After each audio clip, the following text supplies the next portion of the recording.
What's going on, everybody? I'm Jory Goodman, the Time Teller, and I'm going to start off this episode with an apology because in a recent episode, actually the most recent episode that you guys have seen on this channel, I made a statement that any Seiko that you find remotely interesting in 2022 is probably going to be over $1,000 and limited edition. Okay. And that statement, it was like a very strong definitive statement. And people in the comment section got on my case. And so I do want to clarify. I'm really sorry.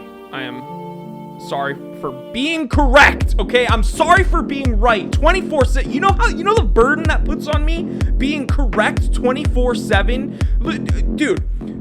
I released that episode about the Seiko King Turtle being the best Seiko diver under $500, and I make the statement once again that if you see a Seiko nowadays that's not neutered, that's a legit Seiko that is like functional and nice looking, it's going to be either limited edition and or over $1,000. And looky, all right?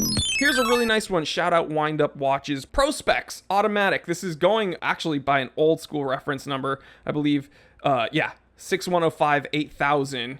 So that is a vintage reference number. If you type that in, you will see a bunch of old school Seiko divers. But I was like, wow, this looks super nice. And then I looked at the pricing and I was like, oh, I'm sorry for being right all the time, guys. That is so much pressure. I feel like Megamind mixed with Boss Baby mixed with Mr. Mime and like a minion. I've never seen Megamind, I've never seen Boss Baby or any of the Despicable Me movies, actually, so I don't know where the heck I pulled that reference out of.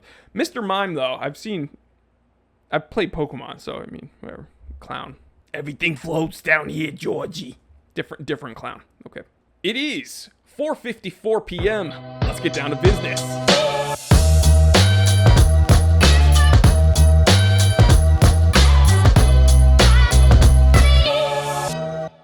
Hey guys, if you're still watching this episode after that complete and total just meltdown and derailment, I want to say thank you, because it's clear that you are an avid supporter, or maybe you're still watching this so you can send me some more hate mail about something I say in this episode.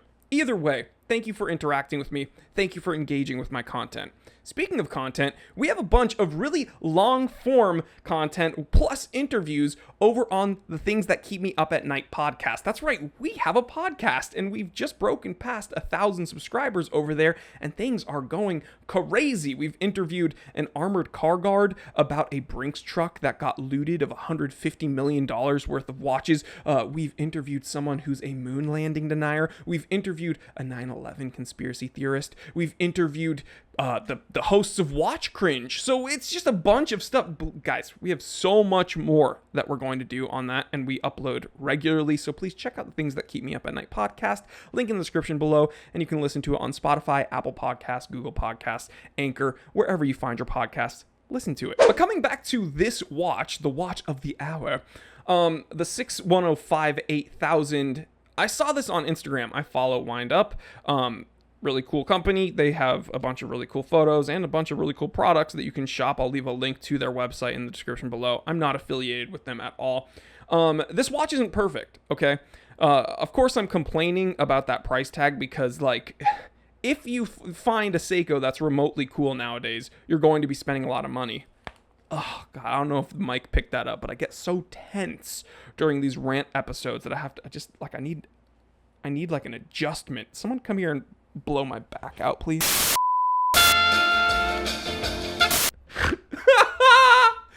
But aside from that price tag, there's one shocking thing I see on the dial. The date window, okay? Before we even speak more about why this is a dumb watch, we should acknowledge that date window. Gato, enhance that. You know what? Enhance that a little further. You know what? Enhance that as far as it'll go.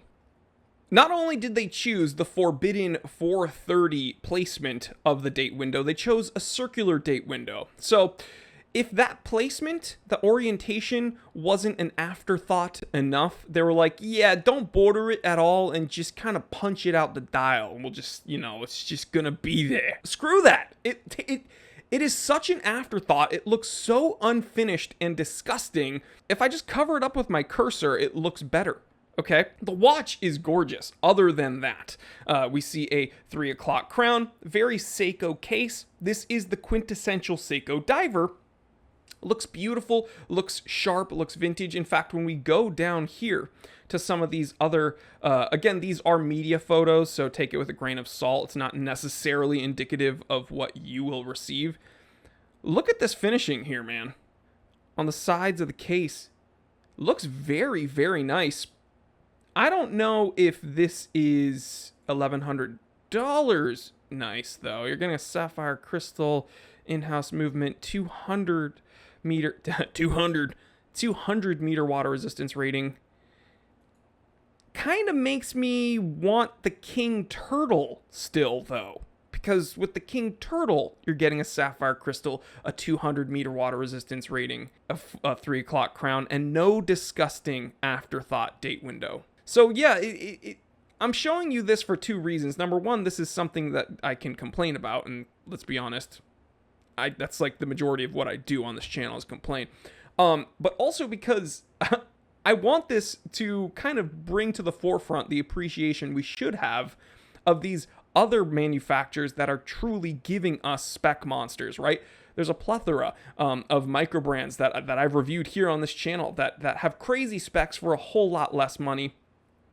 Orient, again, I should disclose they are a sponsor, and they are owned by Seiko Epson Corporation. They're kind of where Seiko once was. And then once in a while, you get the gems like the King Turtles, which are truly the last bastion of spec monsters from Seiko. So kind of coincidental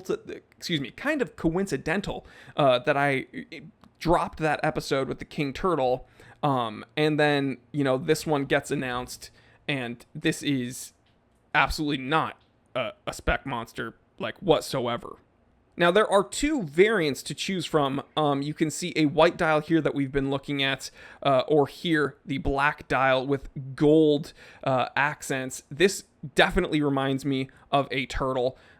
Man, I absolutely love the gold tones with the black. Gorgeous contrast. I would buy this in a minute if it didn't have that stupid date window.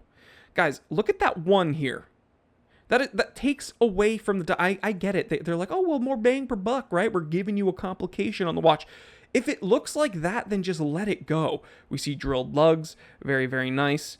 Gorgeous watch aside from that date window. I'm going to be honest. Gorgeous watch. $1,100 gorgeous? I don't think so. Really nice finishing on the handset, though. Man, you know which else had really nice finishing on the handset? The Turtle for like over... What was it? What was it? Oh my gosh, my cats are freaking out. Did the mic pick that up? What the heck was that? Oh yeah, before I was so shockingly interrupted by my own children, my cats. Yeah, the King Turtle has like incredible finishing, and it's what, $500? Like you can find it online all day long. Under $500, excuse me. You know what? I'm gonna do this right now. Let's take a look. King Turtle. Wow, what do you know? $465. On Amazon, $437. Yeah. Let's see. Oh, $549. That's a little bit above. MSRP of over $600. But guys, you can find it brand new too. Brand new. For under $500. I'm not affiliated with any of these sites, by the way.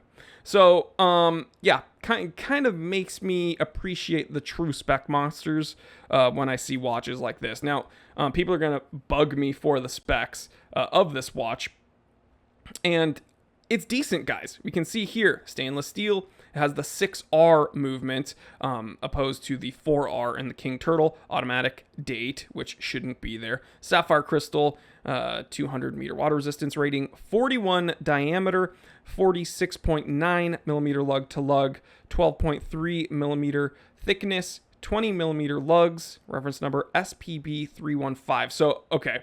Oh, it's based on this. So it does have its own reference number. Okay, that's helpful. SPB313, but this is a vintage reference number, and I guess this is based upon one of those. I'm going to go ahead and say don't get this one, okay? We have looked at other watches like the King Turtle that kind of give you all of this without any of that extra price tag, because I don't understand what the 6R movement is not worth $500 more, $600 more, in my opinion. People will argue about that in the comment section, though. So let me know what you think, guys. I've gotten a few people in my DMs showing me this. Shout out to Wind Up for posting this on their Instagram. And yeah, it looks nice aside from that date window. It's not $1,100 nice, though. So that's, I don't know. Maybe I'm being a little bit stingy. Let me know what you think, guys. And there you have it, guys. Another rant in the books. Who doesn't love a good old school T3 watch rant on a Friday? All right, guys. I will catch you on the next one. Enjoy the weekend and check out the Things That Keep Me Up at Night podcast. Why not? Links in the description below. I'll see you on the next one. Stay happy, stay healthy, stay blessed. I'm Jory Goodman, the Time Teller. And always remember, I didn't invent time. I just tell it.